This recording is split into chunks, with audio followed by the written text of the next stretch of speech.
खैर, thanks to winning team और बहरिल family जो मुझे एक मौका दिया आपके साथ मेरा एक्सपीरियंस शेयर करने के लिए। दोस्तों, जब कभी कुछ ऐसा इवेंट हो जाता है, मेजर इवेंट, तब हम हेल्थ के बारे में सोचना शुरू करते हैं। और मैं समझूंगी कि अगर ये सोचना अगर हमने स्टार्ट किया है तो जिंदगी में ये एक बहुत ही बड़ा गेम चेंजर हो सकता है, क्योंकि a sound mind lies in a sound body.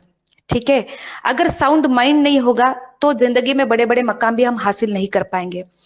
तो मेरी तरफ से तो welcome to world of health. Sir, ये प्रेजेंटेशन आप आगे करेंगे। नेक्स्ट। देखिए, एमजी राय जी ने काफी कुछ एक्सप्लेन किया है, मैं अपनी तरफ से उसमें सिर्फ 2-3 चीजें ऐड करना चाहूंगी। जैसे कि हम जब तक इलनेस से टकरा नहीं जाते तब तक हम अपने आप को ठीक ही समझते हैं। वेलनेस, हम ठीक ही है, हम बहुत हेल्दी है, ऐसे समझते हैं जब तक जिंदगी में कुछ चीजें हो नहीं जाता, एक्सीडेंट हो नहीं जाता। तो वेलनेस और इलनेस ये दो अलग चीजें हैं। इलनेस एक बहुत बड़ा इंडस्ट्री है, लेकिन इलनेस इंडस्ट्री में लोग बीमार होने के बाद जाते हैं। कोई बीमार होना पसंद नहीं करता, खासकर कोई डॉक्टर को पसंद नहीं करता, कोई हॉस्पिटल को पसंद नहीं करता, कोई इंजेक्शन लगवाना पसंद नहीं करता, रोज रोज गोली खाना भी कोई पसंद नहीं करता। लेकिन ये सारी चीजें लोग मजबूरी में करते हैं जब हम एक्चुअली बीमार हो जाते हैं। तो बीमारी से पहले का जो सारा हमारा लाइफ है वो वेलनेस में आता है, और वेलनेस प्रिजर्व करना एक बहुत ही इम्पॉर्टेंट चीज है। हमारी भगवान ने बहुत ही मिराकुलस हमको बॉडी दिया है, और वो उसी की जैसे ही रहना ये हमारा प्रथम कर्तव्य होना चाहिए, जो हमारे लिए हमेशा लास्ट, मैं देखती हुई हमारे लिए हमेशा लास्ट प्रायोरिटी होता है। आपको अभी कुछ चीजें करना चाहिए, लोगों को बताएंगे तो लोग बोलते कि नहीं मेरा ये इंपॉर्टेंट मीटिंग है, नहीं मेरा ये इंपॉर्टेंट है।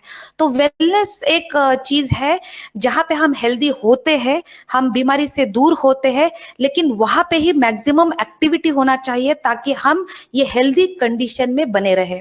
वेलनेस एक जर्नी है, ये कोई मकाम नहीं है कि एक पॉइंट नहीं है कि हाँ मैं वेल हो चुका, अभी मुझे कुछ करने की जरूरत नहीं। नो, जब तक भगवान ने जो भी हमारे दिन लिखे हैं तब तक हमको ये वेलनेस की जर्नी अपनी चालू रखनी ही होती है। सर, नेक्स्ट करेंगे। तो इसके लिए एक हमको समझना चाहिए कि इसके लिए कोई सब्स्टिट्यूट नहीं है, इसके लिए कोई एक्सचेंज नहीं है। ठीक है, हमारा हार्ट ऐसे नहीं है कि बाजारों में मिलता है और हम एक्सचेंज कर ले, दूसरे का बिठा ले, नहीं, there is no exchange and substitute. तो जो भगवान ने दिया है उसको प्रिजर्व करें। मैं मानती हूँ कि सबसे डीप और सबसे प्रगल्भ और सबसे विस्तृत डेफिनेशन अगर हेल्थ का बताया गया है तो वो बताया गया है आयुर्वेदा में, जहां पे उन्होंने बताया है समदोष समाग्निष्ठा, मतलब if I eat well, if I shit well, if I sleep well, if I digest well, if I hate nobody and whatever may be the adverse reaction, my response to reaction is joyful, then I am healthy। तो काफी सारे हम में से कुछ लोग हैं वहां पे ही अटक जाते हैं। मुझे नींद अच्छा आता है, मुझे खाना अच्छे से जाता है, मैं अच्छे से चल पा रहा हूँ, देख पा रहा हूँ, इसका मतलब मैं हेल्दी हूँ नहीं। इससे भी आगे जाके जहाँ पे बहुत बड़े बड़े ऑटो इम्यून डिसीज कनेक्ट होते हैं दोस्तों, वहां पे काम में आता है कि एडवर्स प्रतिकूल परिस्थिति में आपका रिस्पॉन्स कैसा है। प्रतिकूल परिस्थिति में आपका रिस्पॉन्स अगर जॉयफुल है तो बहुत सारी चीजों में आप मतलब आगे बढ़ सकते हैं और आप रियल मायने में हेल्दी है।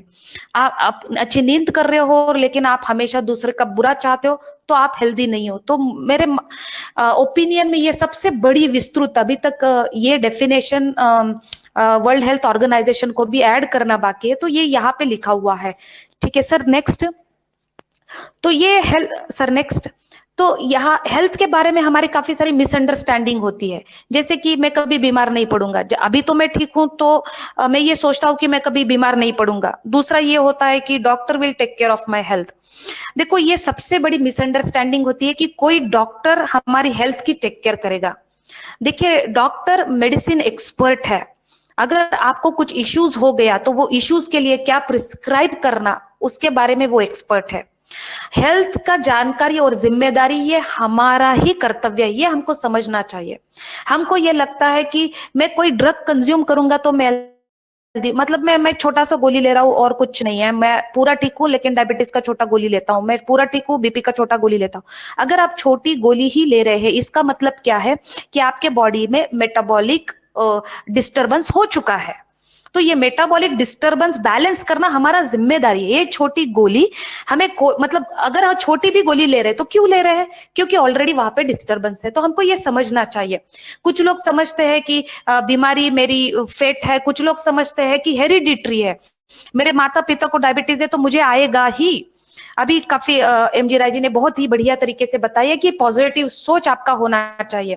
अगर मेरे माता पिता को डायबिटीज या बीपी हो चुका है तो वो बीपी या डायबिटीज होने की कोई ना कोई वजह है, क्यों ना वो वजह को मैं पकड़ लूं और उसको रिपेयर कर दूं, या फिर मेरे जिंदगी में वो मैं कभी एडॉप्ट ही ना करूं, फिर वो लाइफस्टाइल हो, गलत आदतें हो या फूड हो या कुछ भी हो, तो क्यों ना मैं इससे दूर रहूं। तो हेरिडिटरी हो, अगर आपके जेनेटिक एक्सप्रेशन भी हो तो भी एक्सप्रेशन आप चेंज कर सकते हैं, ठीक है ना। तो उसके लिए हमें काम करना चाहिए। इसलिए मैंने बोला कि वेलनेस एक जर्नी है, ये कोई मकाम नहीं है।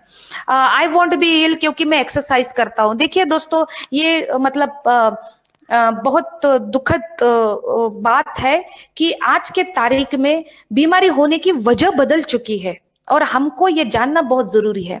100 साल पहले अगर कोई बंदा एक्सरसाइज करता था तो वो कह सकता था कि वो हेल्दी रह सकता है, लेकिन आज के तारीख में हमने देखा है कि काफी सारे लोग जिम में एक्सरसाइज करते हुए ही ट्रेडमिल पे मतलब उनको हार्ट अटैक आ गए हैं, स्ट्रोक हो चुका है। तो सिर्फ एक्सरसाइज करना या सिर्फ प्राणायाम करना, सिर्फ योगा करना आज के तारीख में इनफ नहीं है। इसके काफी सारे रीजन सर जी ने एक्सप्लेन किए हैं, मैं भी थोड़ा उनको हाईलाइट करूंगी कि ताकि हमारे ब्रेन में ये कंप्लीटली इम्प्रिंट हो जाए कि आज के तारीख में बीमारी होने की वजह बदल चुकी है, ठीक है।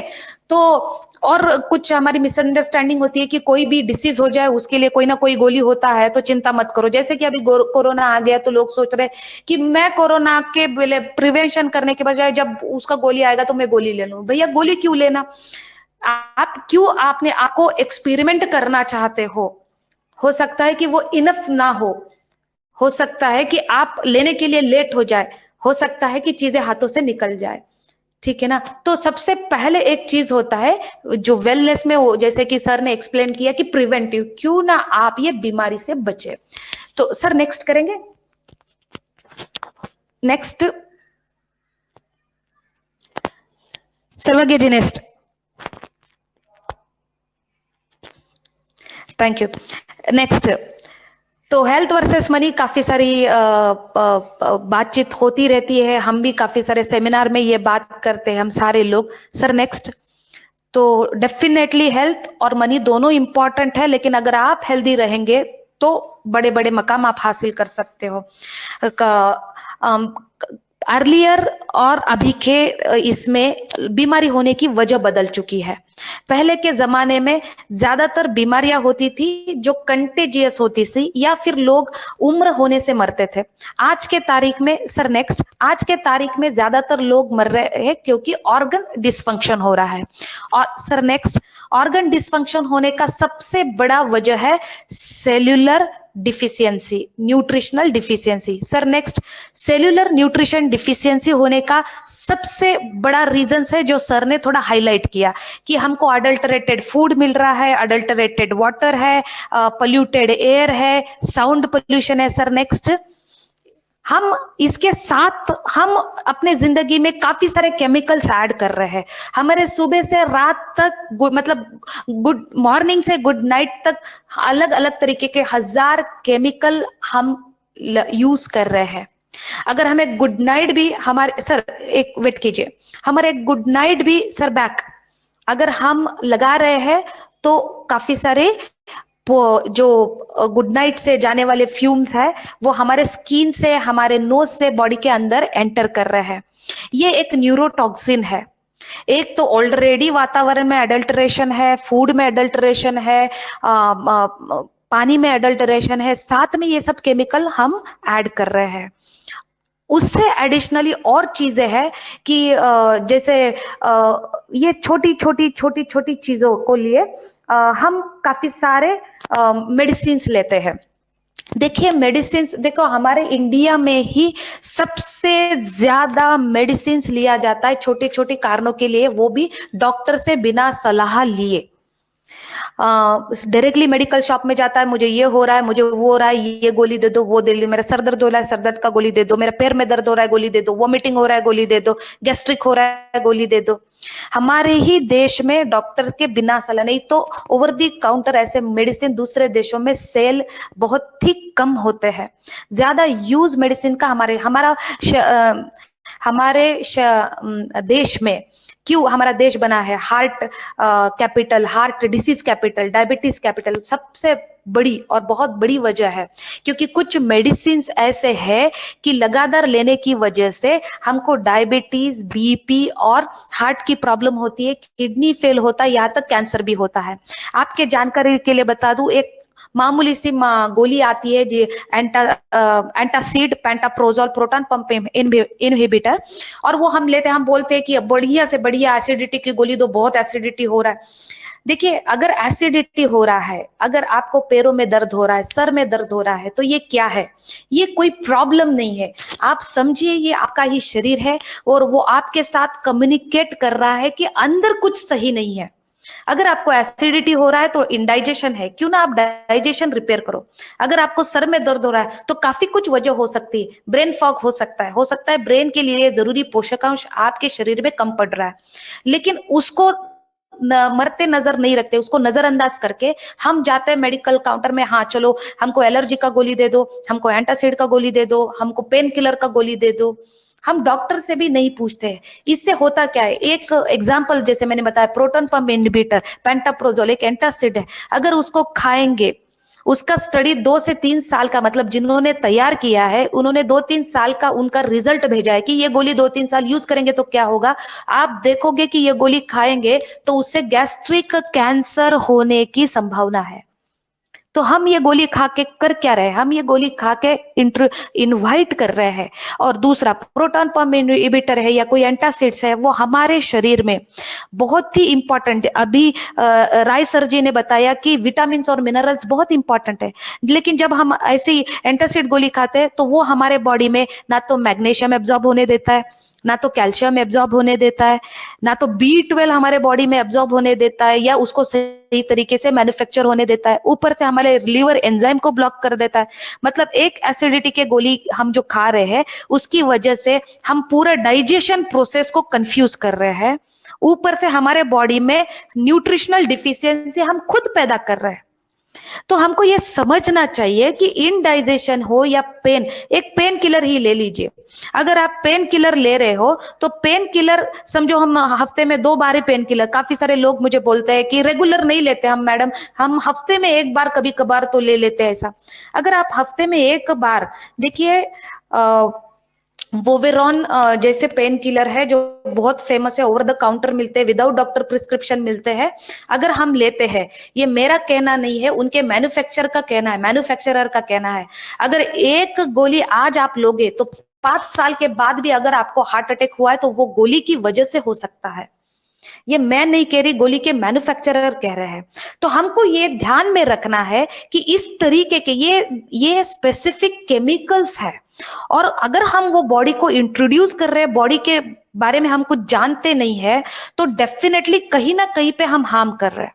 काफी सारी एंटी थायराइड मेडिकेशंस है जो हार्ट अटैक के लिए, तो हमको मतलब रिस्पॉन्सिबल है। तो हमको एक चीज समझना चाहिए, अगर बॉडी में कुछ भी हो रहा है, अगर मुझे शुगर भी पैदा हो गया, 20 साल पहले नहीं था और अभी है, तो बॉडी में कुछ चीजें ऐसे जरूर हुआ है जिसकी वजह से शुगर पैदा हुआ है। अभी डायबिटीज होने की काफी सारी वजह है, जैसे कि प्रोटीन डिफिशियंसी हो, जिंक डिफिशियंसी हो, कॉपर की डिफिशियंसी हो, हेवी मेटल डिपोजिशन हो, जैसे पानी से इंसेक्टिसाइड के जरिए आर्सेनिक और लेड जैसे मेटल्स हमारे शरीर के अंदर जाते हैं, बायोसिंथेटिक केमिकल पाथवेज ब्लॉक करते हैं, और जिसकी वजह से इंसुलिन प्रोडक्शन की प्रक्रिया डिस्टर्ब हो जाती है। तो काफी सारी वजह हो सकती है जिसकी वजह से मुझे आज शुगर लेवल ज्यादा दिखाई दिया है। तो क्यों ना मैं वजह को रिपेयर कर दूं। अगर मैंने वजह को रिपेयर कर दिया तो बीमारी से बाहर आना भी मुमकिन होता है। लेकिन हमको कोशिश ये करना है कि हमको कम्युनिकेशन हमारे बॉडी से करेक्ट बनाए रखना है, वो बहुत इंपॉर्टेंट है। सर नेक्स्ट कीजिए।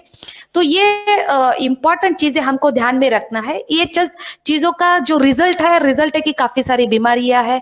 हम हार्ट डिसीज कैपिटल कंट्री बन चुके हैं, diabetes capital, cancer capital country बन रहे हैं। अर्थराइटिस है हमारे देश में, लगभग 5 लाख से ज्यादा बच्चे अस्थमा के लिए मरते हैं। देखो बहुत ही समझने वाली चीज है। एक बच्चा, हमारी संस्कृति में 6 महीने के बच्चे को माँ के दूध के अलावा पानी भी नहीं दिया जाता।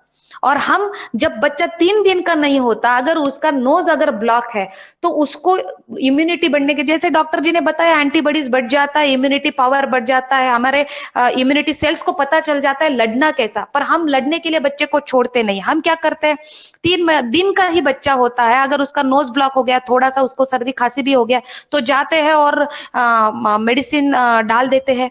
जनरली बहुत फेमस मेडिसिन मार्केट में होता है साल्बुटामॉल, जो बच्चे को देते हैं। ये एंटी अस्थमेटिक है। बच्चे को भी सिंपल सी खांसी या सर्दी है, उसके लिए अस्थमा के लिए दिए जाने वाला दवाई हम देते हैं। ये बहुत ही समझने वाली चीज है। और धीरे धीरे ये देने के बाद उसके लिए वो बैक्टीरिया रेजिस्टेंट हो जाता है। अब जबकि बहुत बात चल रही है कोरोना की, इसी में मैं कोरोना की चीज भी ऐड करूंगी। क्या है कोरोना? कोई बड़ा चीज नहीं है कोरोना। ये एक सार्स कम्युनिटी, मतलब एक वायरस है, सिंपल वायरस। एक सुई की नोक पे 1000 से भी ज्यादा वायरस आ जाएंगे, आंखों को दिखेंगे नहीं। इतना छोटा सा चीज से हम इतना डर रहे हैं। क्यों डर रहे हैं? डरने का चीज क्या है? एक बात हमको समझना चाहिए, जो वो वायरस समझ चुका है। देखो वो वायरस जीवी परजीवी, ये हमारे पूरी सृष्टि का नियम है। वो छोटा सा जीव है और उसको जीने के लिए दूसरे जीव का, वो परजीवी है, दूसरे जीव का सहारा लेना पड़ता है। वो हमारा सहारा ले रहा है। डरिए मत कोरोना से। कोरोना क्या है? ये कोरोना जैसे काफी सारे वायरस और बैक्टीरिया आज भी आपके मेरे शरीर में और स्किन के ऊपर है। हमने उनके साथ हार्मोनी बना लिया है। अब ये कोरोना का क्या चीज हो गया? कोरोना एक सिंपल वायरस ही है, लेकिन वह म्यूटेटेड हो गया है। अब म्यूटेटेड मतलब क्या? अगर आप YouTube पे देखोगे ना, तो वायरस कैसे म्यूटेट होता है, 1000 आपको वीडियो मिलेगा। क्यों म्यूटेट होता है, इसका एक भी वीडियो नहीं मिलेगा। अब ये क्यों म्यूटेट होता है, इसका सिंपल सा रीजन ये है कि ये एक एंटीबायोटिक जो हम लेते हैं, वो एंटीबायोटिक के लिए पहले ये वायरस रिस्पॉन्ड करता था, ठीक है। लेकिन अभी ये उसी एंटीवायरल एंटीबायोटिक को रिस्पॉन्ड नहीं कर रहा, क्योंकि ये म्यूटेट के, उसको भी जीना है। और उसको जीने के लिए उसने अपने आप में एक थोड़ा सा चेंज कर लिया, म्यूटेट कर लिया। और म्यूटेट करके ये हमारे बॉडी के अंदर चला गया। तो हमारे पास ये म्यूटेट किए हुए वायरस के लिए कोई एंटीवायरल अभी अवेलेबल नहीं, एंटीबायोटिक अवेलेबल नहीं, इसलिए हम डर रहे हैं। एक छोटी सी वायरस जो आंखों को दिखता भी नहीं, ये समझ गया कि हमको अपने बॉडी का रिस्पॉन्स प्रतिकूल चीजों के लिए बढ़ाना चाहिए। हमने ये नहीं समझा है। उसने अपना रोग प्रतिरोध क्षमता एंटीवायरल के लिए बढ़ा लिया। क्या हमने अपनी रोग प्रतिरोध क्षमता बढ़ाई है क्या? काफी सारे लोग बोलते हैं इम्यूनिटी बढ़ाओ, इम्यूनिटी। कैसे इम्यूनिटी बढ़ाएंगे? 2-3 चीजें मैं हाईलाइट करूंगी। क्या कभी हम जाके शुगर लेवल चेक करते, बीपी लेवल चेक करते? क्या कभी जाके हमने अपना न्यूट्रिशन लेवल चेक किया है? इम्यूनिटी होता क्या है? इम्यूनिटी होता है हमारे बॉडी का ऑप्टिमम न्यूट्रिशन रिस्पॉन्स। क्या हमारे बॉडी में जितने न्यूट्रिशन चाहिए, क्या वो ऑप्टिमम लेवल पे है? क्या हमने चेक किया है? क्या मैंने कभी चेक किया विटामिन ए कितना है, विटामिन ई कितना है? ये हम चेक कर सकते हैं दोस्तों। थायरोकेयर लैब में available nutritional analysis test available है, आरोग्यम 1.7 टेस्ट अवेलेबल है, जो काफी सारी चीजें आपके बॉडी में हो रहा है वो पहले ही बता देता है। क्या हमने चेक किया है? 2-3 चीजें मैं हाईलाइट करूंगी। देखिए, मुझे पता नहीं सर्वज्ञ जी, क्या मैं अपना वीडियो दिखा सकती हूँ? ये इस तरीके के वायरस होते हैं, अगर आप देख रहे हो, अलग अलग साइज के। वीडियो आ रहा है। जी जी जी, ठीक है ठीक है। और ये तरीके के वायरस होते हैं, और वायरस 2 तरीके से शरीर में एंटर करते, एक तरीके से शरीर में एंटर करते हैं, 2 तरीके से काम करते हैं। एंटर कैसे करते हैं? ये हमारा सेल होता है, अगर आप देख पा रहे हो, और ये सेल को बाहर से प्रिक करते हैं, अंदर जाते हैं, ठीक है। तो समझने वाली बात यह है कि हमारा जो सेल है, अगर हमारा सेल का मेम्ब्रेन स्ट्रांग रहेगा तो वायरस उसको अटैक करने में मुश्किल होगा। ये हमको समझना चाहिए कि हमारा सेल मेम्ब्रेन स्ट्रांग क्यों नहीं है। हमारा जैसे कि राय जी ने बताया कि protein are the basic building block of our body. हमारे शरीर में फैट की जरूरत है, सेल मेम्ब्रेन बना है फैट और प्रोटीन से। अगर आप देखोगे हमारा इम्यूनिटी रिस्पॉन्स लो होने का सबसे बड़ा वजह है कि हमारे शरीर में, हमारे खाने में, डेली खाने में फैट और प्रोटीन की कमी होती है। फैट और प्रोटीन की कमी की वजह से डायबिटीज से लेके कैंसर तक सारी प्रॉब्लम्स होती है। आज के तारीख में डायबिटिक के कैपिटल है, हर 10 लोगों में 2 से 3 लोगों को डायबिटीज हो रहा है। कितना बड़ा, कोरोना से ज्यादा रिस्पॉन्ड इसका है, मतलब रिएक्शन इसका है लोगों में। लेकिन हम उसको इग्नोर कर रहे हैं, हम कोरोना को फोकस कर रहे हैं। कोरोना से लड़ने का जरूरत नहीं, इसके लिए प्रिपेयर होने का जरूरत है। मैं कोरोना से डर नहीं रही हूं क्योंकि मैं प्रिपेयर हूं, मैं अपने बॉडी का इम्यूनिटी रिस्पॉन्स ऑप्टिमम लेवल पे लेके जा रही हूँ। सेल मेम्ब्रेन स्ट्रांग होने के लिए जैसे फैट और प्रोटीन की जरूरत है, वैसे ही हमारे सेल के अंदर अगर कोई वायरस गया तो भी डरने का जरूरत नहीं होता, अगर मैक्सिमम न्यूट्रिशन हमारे बॉडी में प्रेजेंट है। उसमें 2-3 न्यूट्रिशन का मैं बात करूंगी। एक है विटामिन D3, दूसरा है B12, तीसरा है फॉलिक एसिड। कृपया आप ये नोट डाउन कर लीजिए, आप अपना विटामिन D3, B12 और फॉलिक एसिड चेक कर लीजिए। तो विटामिन D3 और B12 रिस्पॉन्सिबल है हमारे बॉडी में नॉर्मल DNA रिस्पॉन्स के लिए, ठीक है ना। ये कोरोना करता क्या है? कोरोना कुछ नहीं करता, ये कोरोना मेरे शरीर के अंदर जाता है और वो मेरे DNA मटेरियल को यूज करके अपना कॉलोनी बढ़ा देता है। अब यहाँ पे मेरा DNA अगर कमजोर पड़ गया तो मेरे DNA को कोरोना हाईजैक कर लेता है। अगर मेरा DNA स्ट्रांग चाहिए तो DNA स्ट्रांग होने के लिए जो न्यूट्रिशन मेरे बॉडी में इंपॉर्टेंट है ज्यादा होना, वो है विटामिन D3, B12, वो ज्यादा होने ही चाहिए। अगर वो कमजोर रहेंगे तो डेफिनेटली कोरोना इनको हाईजैक कर लेगा। तो सिंपल सी बात है, बाकी के सारे वायरस क्यों नहीं हाईजैक कर रहे? क्योंकि शायद उतना लेवल कम नहीं हुआ है और उतना थ्रेशोल्ड जहां पे कोरोना काम कर रहा है वो नहीं कर रहे, उनका थ्रेशोल्ड शायद ज्यादा होगा। तो ये 2-3 चीजें हमको याद रखना है। तो अगर लो विटामिन D3 है, अगर लो B12 लेवल है, तो इसको अभी से बढ़ाना आप शुरू कर दीजिए। हम खुश नसीब है कि वेस्टीज जैसे कंपनी के साथ कनेक्टेड है जिसमें स्पिरुलिना है, जिसमें विटामिन D3 की मात्रा अवेलेबल रहती है। लेकिन अगर हम रेगुलर स्पिरुलिना ले रहे हैं तो कोरोना से डरने की जरूरत नहीं किसी को भी। अगर अभी तक हमने कोई भी न्यूट्रिशनल फूड रेगुलर नहीं लिया है और हम ये हाई अलर्ट एरिया में अपने आप को प्रिवेंट करना चाहते हैं तो भी डरने का कोई जरूरत नहीं। जन औषधालय में जाइए, विटामिन D3 के सैचेट मिलते हैं, हफ्ते में 2 बार लेना स्टार्ट कर दीजिए। 93% Indians are vitamin D3 deficient और ये विटामिन D3 कमी कैल्शियम प्लेक फॉर्मेशन करता है, अथेरोस्क्लेरोसिस करता है, डायबिटीज से लेके कैंसर तक के सारी बीमारियों को पैदा करता है। कैंसर भी एक म्यूटेशन की बीमारी है, ठीक है। दूसरा है B12, तो हजारों चीजें B12 की डिफिशियंसी से होती है। तीसरा चीज है फॉलिक एसिड, तो अगर आपका फॉलिक एसिड भी कम है तो आपका इम्यूनिटी रिस्पॉन्स कम रहेगा। तो ये 3 चीजें ध्यान में रखिए। तो ये इम्यूनिटी बढ़ाने के लिए हो गया, ये कुछ रीजंस हो गए जिसकी वजह से बीमारियां होती है। सर नेक्स्ट कीजिए। अगर हमको हेल्दी रहना है, सर नेक्स्ट कीजिए। नेक्स्ट इसका जिक्र MG राय जी ने किया है। सर यहाँ पे रोकिए। तो अगर हमको हेल्दी रहना है तो हमको क्या चाहिए? थोड़ा सा अच्छा ऑक्सीजन, वाटर, रेस्ट, सनलाइट, ये सब सर ने हाईलाइट किया है। लेकिन 3 चीजें मैं बताऊंगी, आप अपने आप को इम्पोर्टेंटली मतलब देना है, ये हाई अलर्ट एरिया में भी देना है और इसके बाद भी हमको इस पर रहना है ट्रैक पे, ताकि हम वेलनेस जर्नी में रहे, कभी इलनेस का मोड ना ले। तो एक चीज है डाइट। डाइट हमारा होना चाहिए अच्छा फैट, प्रोटीन, फाइबर और लो कार्ब। कार्ब क्योंकि इंफ्लामेटरी फूड है। तो जैसे कि व्हाइट कॉलर डिसीज के बारे में राय सर ने हमको हाईलाइट किया, तो ये क्यों होता है? क्योंकि कार्बोहाइड्रेट लोड होता है। तो आप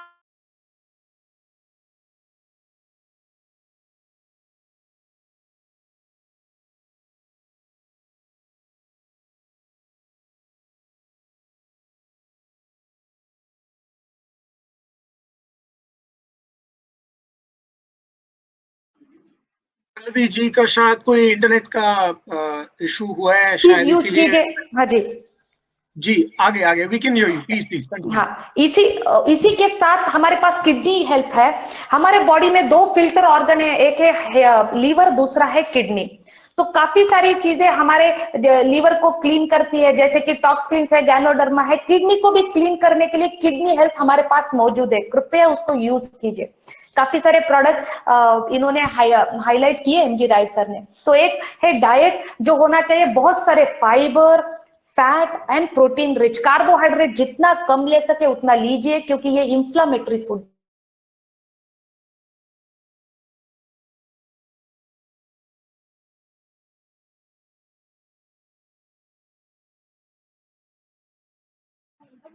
पल्लवी जी, शायद इंटरनेट का थोड़ा सा कुछ इशू है, इसलिए आपकी आवाज थोड़ी सी ब्रेक हो रही है बीच में। आपको अगर मेरी आवाज आ रही है तो प्लीज एक बार रिप्लाई कीजिए।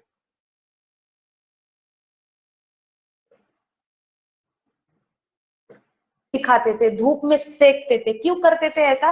क्योंकि हाई टेम्परेचर में वायरल एक्टिविटी लो रहता है। हमारे बॉडी में कोई भी वायरल अटैक हो जाए तो भी हमारे बॉडी का टेम्परेचर बढ़ जाता है, इसलिए क्योंकि वो वायरल कॉलोनी को अटैक कर सके, कम कर सके। तो टेम्परेचर से डरिए नहीं, आप भी धूप सेक सकते हैं। आप टेरेस पे चले जाइए, बार बार गर्म पानी पीजिए। आपका जो स्टमक टेम्परेचर है थोड़ा अप रखिए। कोई भी वायरस ये थोड़े रेस्ट टेम्परेचर में सरवाइव नहीं करेगा, ये बहुत इंपॉर्टेंट है। तो एक है डाइट है, दूसरा है डिटॉक्स है। अगर सोना की अगर आपके आसपास सब फैसिलिटी है तो जाइए, स्वेट होना चाहिए।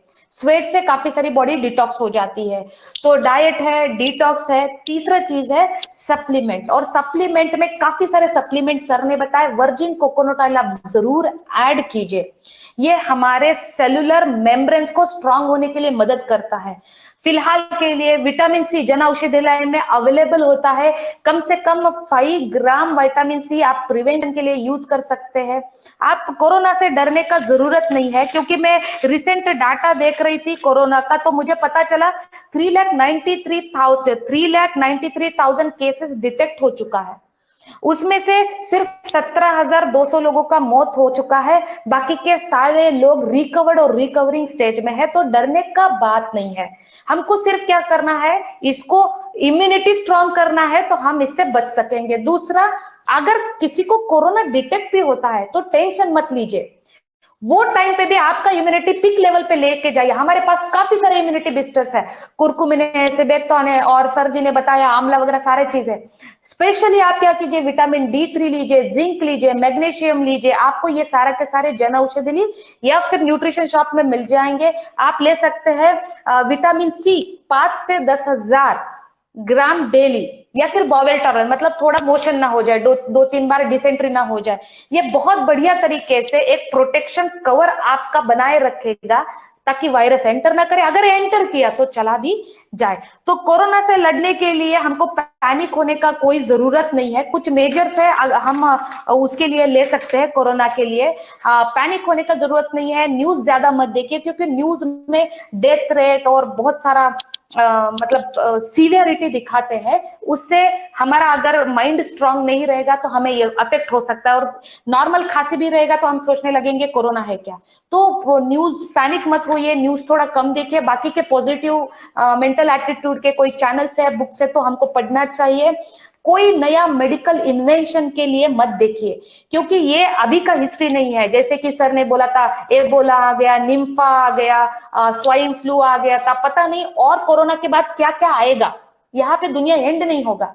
सवाल है, वायरस म्यूटेट करके हमारे शरीर के अंदर जाएंगे ही, उनको जीना है। हम कोई नया मेडिसिन भी निकालेंगे तो ये मेडिसिन को भी अपना ताकत बढ़ा के जाएंगे, ठीक है ना। तो हमको क्या करना है, हमको मेडिसिन के ऊपर डिपेंड होने के बजाय क्यों ना हम अपनी रोग प्रतिरोधक क्षमता ज्यादा बढ़ाए, इसके ऊपर हमको ध्यान रखना है। और ये जर्नी रहेगा, ये कोई एक पॉइंट नहीं है कि हाँ चलो मेरा इम्यूनिटी कंप्लीट हो गया, ये जर्नी है, ठीक है ना। तो फिजिकल और इमोशनल, फिजिकल के साथ इमोशनल इम्यूनिटी भी हमको बरकरार रखना है। तो नो मैटर कितना भी वायरस डेंजर हो जाए, एक चीज हमको याद रखना है कि ये वायरस आफ्टर ऑल रिकवर लोग होते हैं, ये आप रखो। ठीक है, कितना भी एडवर्स मतलब प्रतिकूल लोग बोल रहे कोरोना ये वो कर्फ्यू लगा रहे, लेकिन एक चीज आप समझिए कि लोग रिकवर हो रहे हैं और रिकवर होने के संख्या ज्यादा है, मरने के वालों से संख्या ज्यादा है। जैसे कि जो लोग मरे हैं, डॉक्टर जी ने सही हाईलाइट किया कि उनका पहले ही इम्यूनिटी कॉम्प्रोमाइज था। हो सकता है किसी का सीवियर डायबिटीज हो, डायबिटिक वुंड हो, न्यूमोनिया था, उसको ऑलरेडी कोई प्रॉब्लम था, ठीक है ना। तो ऑलरेडी प्रॉब्लम के साथ एक कोरोना आ गया तो कोरोना ने बड़ा सिनारियो क्रिएट कर दिया, डेथ हो गया। हमारा कोई भी ये जो डीएनए हाईजैक करने जब प्रोसीजर है ना, ये बहुत बड़ा प्रोसीजर होता है, तो डरने का बरत नहीं। कोरोना गया तो भी प्रोसीजर होने तक हमारा इम्यूनिटी डेवलप हो जाता है, तो हमको डरने का जरूरत नहीं है। और ये इतना वायरस नहीं है कि मैंने छींका तो दूसरे बंदे को इमीडिएट हो गया, नहीं। ऐसे एक के साथ दूसरे के साथ जब संक्रमित होता है तो ये वायरस का ताकत कम होता है, इसीलिए डेफिनेटली ये चीज एंड होने वाला है, कोई दुनिया खत्म होने वाला नहीं है। तो अगर आप कोशिश कीजिए कि रात का खाना हल्का खाए, सूप पीजिए, उसके लिए वेजिटेबल सूप, अगर नॉन वेज हो तो सूप पीजिए। मुझे पता है कि बर्ड फ्लू ये करके एनिमल वगैरह ये सब किया है, लेकिन सूप एक बॉइल की हुई चीज होती है जिसमें कोई वायरस नहीं होता है। पानी बॉइल्ड करके पीजिए, कॉन्शियस ब्रीदिंग कीजिए। इसेंशियल ऑयल मतलब जो नीलगिरी ऑयल वगैरह अवेलेबल है, आप इसको मैक्सिमम यूज कीजिए। पहले के जमाने में शाम को हो गए तो धूप लगाते थे, अगर धूप होम की व्यवस्था है आपके घर में वो कीजिए, क्योंकि उससे आपके घर का टेम्परेचर बढ़ेगा। अगर कोई वायरल एक्टिविटी भी हो रहा है तो वो कम हो जाएगा। तो ये कुछ चीजें हमको याद रखना है। हमारे पास हमेशा चॉइस होता है कि कोई भी चीज हो जाए, अगर चलो कोई वायरल अटैक हो भी गया है घर में तो हमारे पास चॉइस है, जाओ फटाक से पैरासिटामोल ले लो, तो उसको भी ऑप्शन है। वह आप पैरासिटामोल लेंगे तो पैरासिटामोल को ताकत बढ़ा के वो वायरस जाएगा, ठीक है, दूसरे बंदे के शरीर में, जो आपके घर में शायद बच्चा हो सकता है, वाइफ हो सकते हैं। तो दूसरा ऑप्शन ये है कि क्यों ना ये चीज जब बॉडी में हो रहा है, बॉडी टेम्परेचर बढ़ा रहा है वायरस को मारने के लिए, तो क्यों ना आप बॉडी को हेल्प करो थोड़ा इम्यूनिटी बढ़ा के। तो आप क्या कर सकते हो, बहुत बढ़िया बढ़िया बढ़िया चीजें अवेलेबल है। हमारे घर में दालचीनी होता है, हमारे घर में लौंग होता है, प्याज होता है, हमारे घर में तुलसी होता है। इसका देखिए, मेरे सेंटर में जैसे इंटीग्रेटिव आयुर्वेदा सर्वज्ञ जी बता रहे मैं कर रही हूँ, तो ऐसा नहीं है कि ये इमरजेंसी में काम नहीं करता। कोई भी बुखार आप सिर्फ 1 घंटे में निकाल सकते हो, वो भी कॉन्सेंट्रेटेड तुलसी अर्क लेके। इसीलिए हर घर में तुलसी लगाते थे पहले। तो आपको ये समझना है, हर 15 मिनट में कॉन्सेंट्रेटेड तुलसी का ड्रॉप अगर आप लोगे 1 घंटे के अंदर, कितना भी बड़ा फिर वो कोरोना वायरस का भी अटैक क्यों ना हो, बुखार चला जाएगा 1 घंटे के अंदर। तो डरने का कोई बात नहीं। दूसरा चीज है कि ये वायरल अटैक होता है बॉडी डिहाइड्रेटेड होने की वजह से, तो कोशिश कीजिए कि आपकी बॉडी डिहाइड्रेट ना हो, क्योंकि वायरल कॉलोनी बढ़ने के लिए डिहाइड्रेटेड मीडियम बहुत ही मतलब बढ़िया होता है, ड्राई मीडियम। तो बॉडी को ड्राई ना होने दीजिए, पानी पीते रहिए, ठीक है। तो ये 2-3 चीजें हमको करना है। इसेंशियल ऑयल अगर करके यूज कर सकते हैं, हाथ में भी यूज कर सकते हैं, पीने के लिए 1-1 ड्रॉप भी यूज कर सकते हैं। नीलगिरी ऑयल है, लौंग ऑयल है, गार्लिक का भी ऑयल आप इस्तेमाल कर सकते हैं, ये केसेस में कॉन्सेंट्रेटेड होता है। तो ये चीजें आपको अभी के हाई अलर्ट से आने के लिए, बाहर आने के लिए मदद करेंगी। अगर ये इसके बीच में ऑलरेडी हमारे कोई भाई और बहन है जिनका हेल्थ कॉम्प्रोमाइज हो चुका है, मतलब ऑलरेडी डायबिटिक है, बीपी है, ये है वो है, तो एक बात समझिए कि आपके लिए भी सॉल्यूशन अवेलेबल है। डरने का कोई जरूरत नहीं है, समझने का जरूरत है कि हमको वो रास्ते में जाना है जहां पे मैं अपने आप को रिपेयर कर सकूं। क्या रिपेयर होना पॉसिबल है? जी हाँ, रिपेयर होना पॉसिबल है। हमारे बॉडी में काफी सारे ऑर्गन है, जैसे कि लीवर है, अपने आप को हर 1 हफ्ते में रीजनरेट करता है।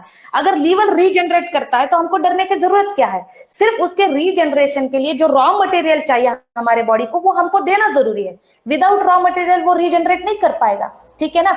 तो डाइट, डिटॉक्स और सही सप्लीमेंट, ये एक त्रिसूत्र रहेगा जिससे हम अपनी वेलनेस जर्नी मेंटेन कर सकते हैं, नंबर 1। नंबर 2, अगर कोई प्रॉब्लम में फंस भी चुके हैं तो भी उससे अगर ये 3 सूत्र में रहेंगे तो बाहर आ सकते हैं। तो डरने का कोई जरूरत नहीं है दोस्तों। जिंदगी में ये छोटे मोटे हेल्थ एक्सीडेंट होते रहेंगे ही, लेकिन ये हेल्थ एक्सीडेंट से डरने के बजाय अगर हम प्रिपेयर होंगे तो सही मायने में अपने लिए हम कुछ कर पाएंगे। मैं थैंक्स कहूंगी सर्वज्ञ जी को, विनिंग टीम को, बहारिल फैमिली को, जिन्होंने आपके साथ इंटरेक्ट करने का मुझे मौका दिया। थैंक यू सर्वज्ञ जी।